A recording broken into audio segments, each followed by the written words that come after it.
খাগড়াছড়ির দীঘিনালায় পাহাড়ি বাঙালি সংঘর্ষে অগ্নিসংযোগ, ভাঙচুর ও হতাহতের ঘটনায় বিশৃঙ্খলা ছড়িয়ে পড়েছে পুরো পার্বত্য চট্টগ্রামে। এরই জেরে শুক্রবার সকালে রাঙামাটি শহরে পাহাড়ি বাঙালিদের মধ্যে সংঘর্ষের ঘটনা ঘটে। এ সময় আহত হয় বেশ কয়েকজন। দুর্বৃত্তরা কয়েকটি দোকানে আগুন ও বেশ কয়েকটি যানবাহন ভাঙচুর করে। সংঘর্ষের জেরে পুরো শহর জুড়ে থমথমে অবস্থা বিরাজ করছে। পরিস্থিতি নিয়ন্ত্রণে পৌর এলাকায় জারি করা হয়েছে ১৪৪ ধারা। অন্যান্য আইনশৃঙ্খলা বাহিনীর সাথে মাঠে নেমেছে সেনাবাহিনী। শহরে গণপরিবহন, সিএনজি, অটোরিকশা ও দূরপাল্লার যানবাহন চলাচল বন্ধ রয়েছে।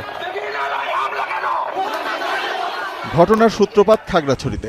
জেলার দীঘিনালায় বৃহস্পতিবার রাতে পাহাড়ি বাঙালিদের মধ্যে সংঘর্ষের ঘটনা ঘটে। এরই জেরে অগ্নিসংযোগ, ভাঙচুর সহ ৩ জন নিহত ও অন্তত ১২ জন আহত হয়। সহিংস পরিস্থিতি নিয়ন্ত্রণে খাগড়াছড়ি সদর এলাকায় শুক্রবার দুপুর ২টা থেকে রাত ৯টা পর্যন্ত ১৪৪ ধারা জারি করেছে স্থানীয় প্রশাসন।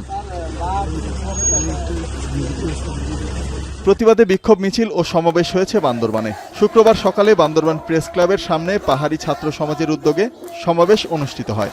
এর আগে বান্দরবানের বিভিন্ন এলাকা থেকে খণ্ড খণ্ড মিছিল নিয়ে রাজার মাঠে জড়ো হয় পাহাড়ি শিক্ষার্থীরা। পরে মিছিলটি শহরের প্রধান সড়ক প্রদক্ষিণ শেষে প্রেস ক্লাবের সামনে বিক্ষোভ সমাবেশের মধ্য দিয়ে শেষ হয়।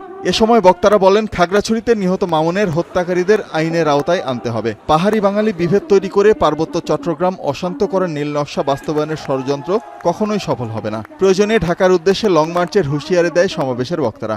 বিচার প্রহরিতভাবে পাখির মতো গুলি করে হত্যা করা হয়েছে।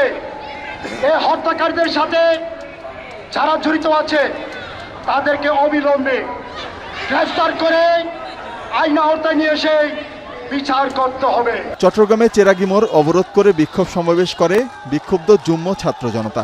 এ সময় তারা দুর্বৃত্তদের হামলায় ক্ষুদ্র নৃগোষ্ঠীদের ৩ জন মারা যাওয়ার তীব্র প্রতিবাদ জানান। যুম্মদের বাড়িঘর, দোকানপাটে হামলা, ভাঙচুর ও অগ্নিসংযোগে জড়িতদের দৃষ্টান্তমূলক শাস্তির দাবি জানান। এর আগে বুধবার খাগড়াছড়িতে মোটরসাইকেল চুরির অভিযোগে মারধর করা হয় স্থানীয় বাঙালি মামুন হোসেনকে। পরে হাসপাতালে চিকিৎসাধীন অবস্থায় মারা যায় মামুন।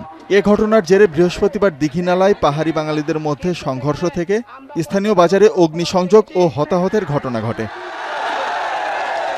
শোভন মাহমুদ খান, এখন। ২৫০টিরও বেশি ডিজাইন অপশন নিয়ে ওয়ালটন স্মার্ট ফ্রিজ, বোঝে আপনার প্রয়োজন।